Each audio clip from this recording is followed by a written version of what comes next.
Good afternoon and welcome to our weekly women's volleyball press conference. We will start the press conference with an opening statement from head coach Tyler Hildebrand, then we'll open it up to questions from the media. Thanks, Lindy. Obviously, it's a good week for us. We went 3-0, 3-0, and that's a good week for anybody. But obviously, being able to play really well against San Diego and hit a big number, well over 300, and then the match on Friday was just a great night. And we had 3,200 fans here. It's our first sweep against them since 1997. For a lot of the players on our team, we have three fifth-year seniors, and a number of other girls that have been here their whole career. Obviously, we have a lot of players that have come to us, but those girls have never beaten Hawaii, and so it was a big night, and we were really appreciative of the fans that showed up. We were very appreciative of ESPNU covering the match and getting it some national exposure because there is a rivalry between us and Hawaii, and so it signs that our community, ESPN, our team, we're building this program and growing this program again. So for all those reasons, that was a big night. But we're equally as happy with the win against San Diego in 3 because we played really good volleyball against a team that has caused teams problems. So anyway, great weekend, and I have a few other things about RPI that came out today and things like that I want to talk about. But that's it for the initial statement. It was a great week. Coach, obviously that 2-0 week was great for you all, beating Hawaii and UC San Diego. But how do you keep yourselves in the middle as opposed to not getting too high on the win, but not getting too low when it comes to like losing or anything of that sort? We already had a big win against Texas and give it our best to have a great mindset 2 days later against LMU. And we started out that way, and they challenged us, and we weren't able to sustain it. So we know what it feels like to have a big win and then, fail at being able to keep that level of energy, execution, belief. So we try to learn from our wins and learn from our losses, and so we're going to try to learn from that experience.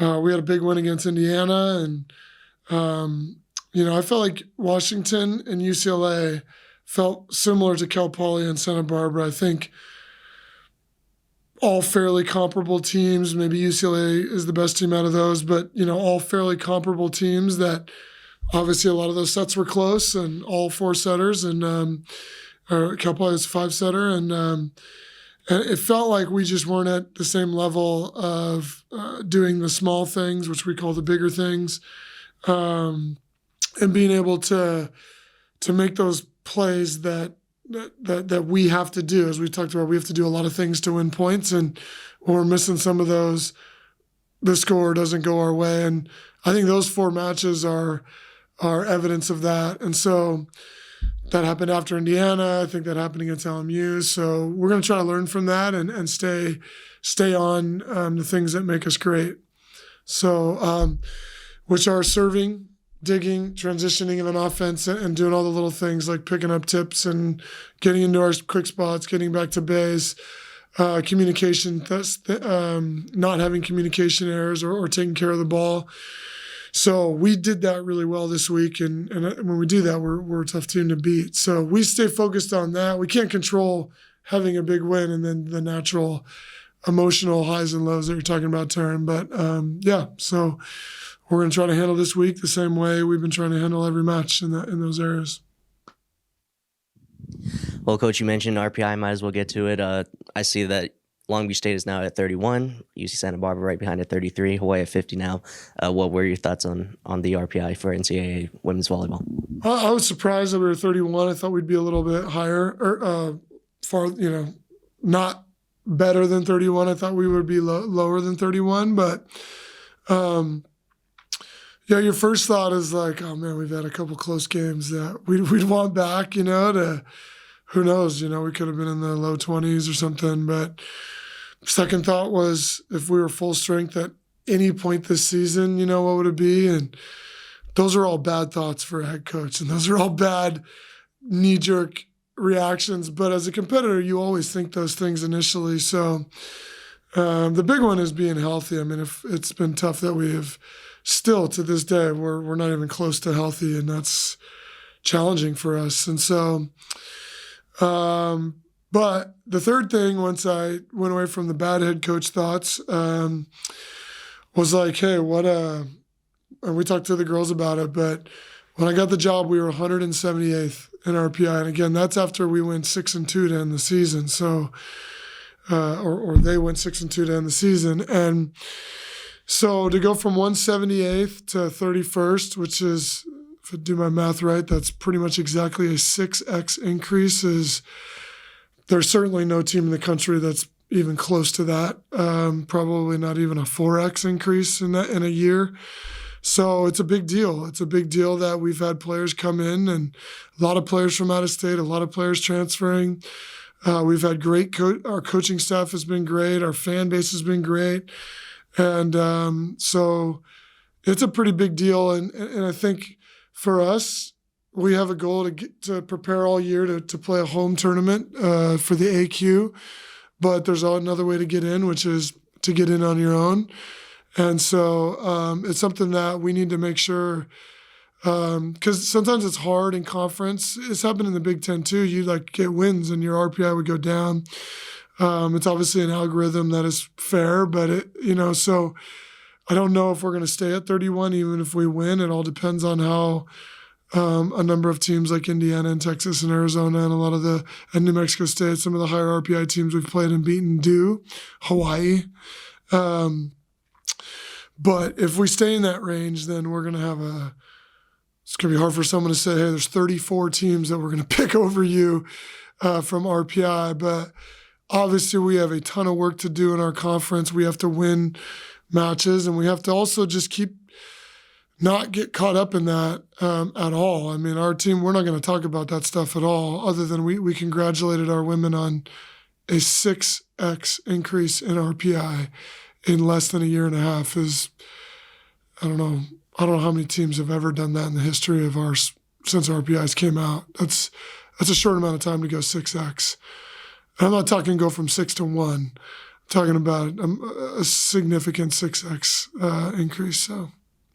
So the girls should be proud of it. We're proud of it. But now we need to battle any of those thoughts and go, hey, we need to handle Bakersfield and CSUN this week, and then we need to handle Davis and Riverside next week. So that's where we're at. And you mentioned you haven't been at full strength all season, but you got back Katie Kennedy in the Hawaii match, so I saw in the box score.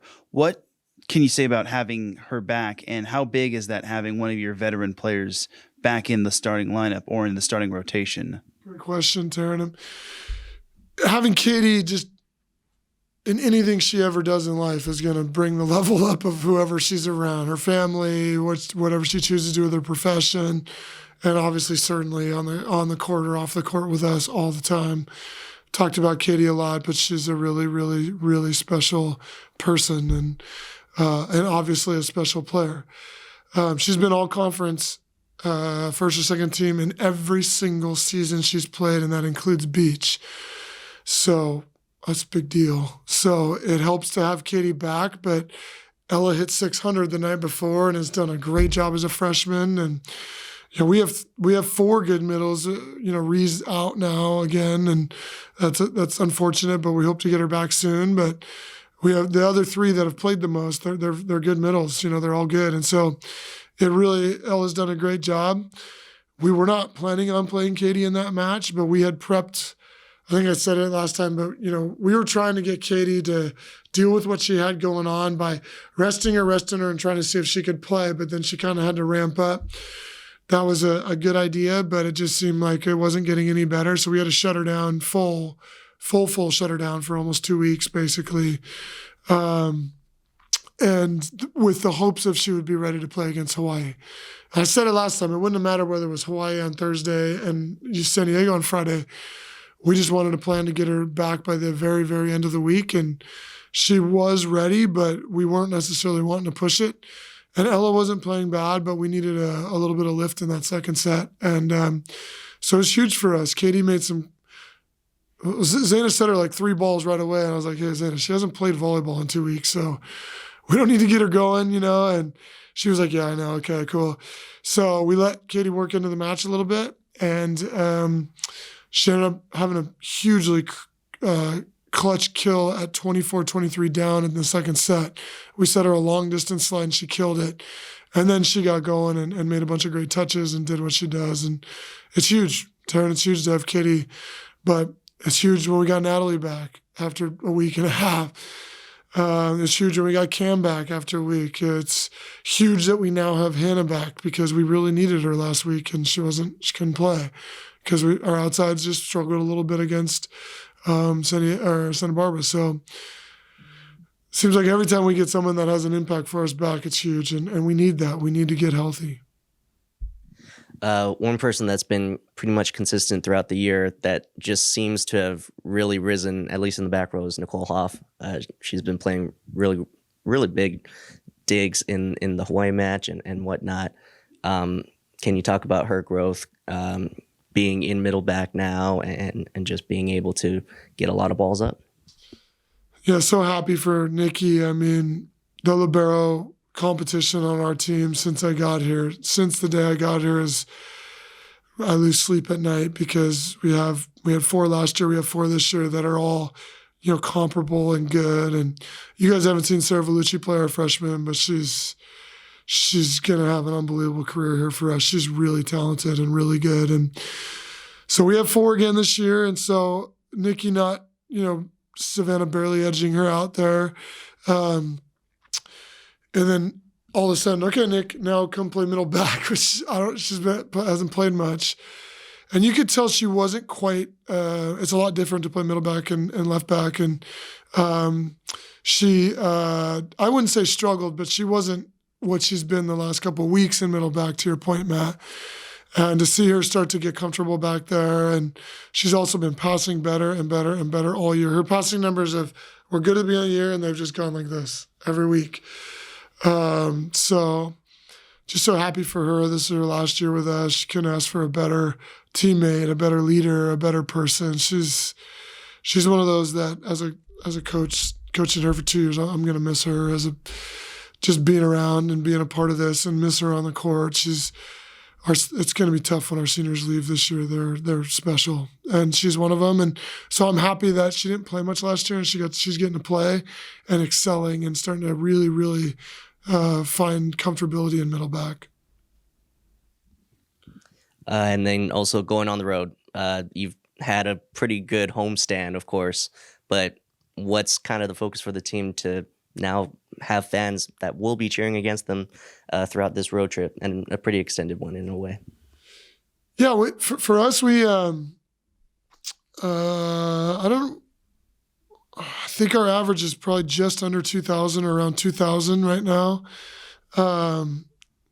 which is incredible considering, I got the job. I think our 5-year average was around 750 or something. So to almost triple that is just, we're so appreciative of that. But, and I obviously talk about that all the time because it's such a big thing for us. But to the volleyball question you're asking, it's a big difference playing in front of crowds like that and home crowds. And even on the road, we've had big crowds. I mean, Arizona, there was a decent crowd, and then Nebraska, 8,500, UNO, 1,600. So we have not played hardly any matches like we're going to play this week. And I work, a lot of my job behind the scenes is to try to help this conference in any way possible, whether it's bylaws or policy or just kind of talking to we have great coaches in this league. I feel so fortunate that I have so much respect. I haven't always had a lot of respect for all the coaches that we play over the years in the men's side and the women's side. And obviously I'm not singling anyone out, but I'm not just saying this about everybody. I really, really like our coaches in this conference, and we have great conversations. I think we have a good rapport with each other. So I do try to talk about like, hey, how can we make this better? How can we get more fans? How can we get more TV coverage? How can we get better bylaws in place, like the ball. We're not able to play with the ball right now because of a completely outdated bylaw that was in 2001 that really only us have. None of the Power Fives have it, and it's not because our conference wants to go against the Nike ball. Like that has nothing to do with it. It's just an overlooked bylaw from 2001 when there wasn't $100 million contracts with schools and the women's volleyball programs benefiting from that. And I think it's just oversight. Like nobody even knew about that bylaw until I didn't know about it until a week and a half ago. No one really, I bet you if you asked our coaches, they probably wouldn't even know the bylaw, but the colors of the ball have to be blue, gray, and white because that's what the molten is for the championship. Well, none of the other schools have that because they have hundreds of millions of dollars going into it. So we should be looking at those things and wanting that to be, we should want that to be a part of our conference because we're already at a deficit of being the conference we're in from not getting the benefit of these big football programs and the Title IX help from that. So what can we do? We certainly shouldn't hold ourselves back. So when you talk about fans, I talk a lot about like, hey, what can we do in our conference to build our fan base? It's pretty clear I'm trying to do that. I mean, that's all I talk about. I talk about it in every single press conference. So I share with our coaches and I ask them what they're doing. We want to build our fan base because, Bakersfield's coach, she's amazing. I love her. I've worked with her at USA. She is a stud. John Price is a legend. So I have good relationships with them. And so we kind of talk about, hey, how can we make things better? And so, I want those programs to have bigger fan bases because they deserve it. They got good coaches and their teams are fighting. And so that's a long way to say that we are going to play against probably smaller numbers this weekend. And I said that because I'm trying to say like they deserve bigger fan bases. So we're going to try to figure out how to get it around our conference for recruits and everything. But we're going to have to bring our own energy and we're going to have to understand that those teams are used to playing in front of smaller crowds like that, and we're not. And so we're gonna have to bring that. I mean, I think playing in front of 3,600 at Texas and then 1,200, which I was happy that we got 1,200 on a Sunday against LMU, but it was certainly a different environment. So we're gonna have to find a way to do that because it's gonna happen quite a bit in our conference, and even down the stretch. We're not going to get 3,200 again in here for the rest of the year until the tournament, most likely. So we're going to have to be able to deal with that through this tough conference schedule. Thank you, Coach. Thanks.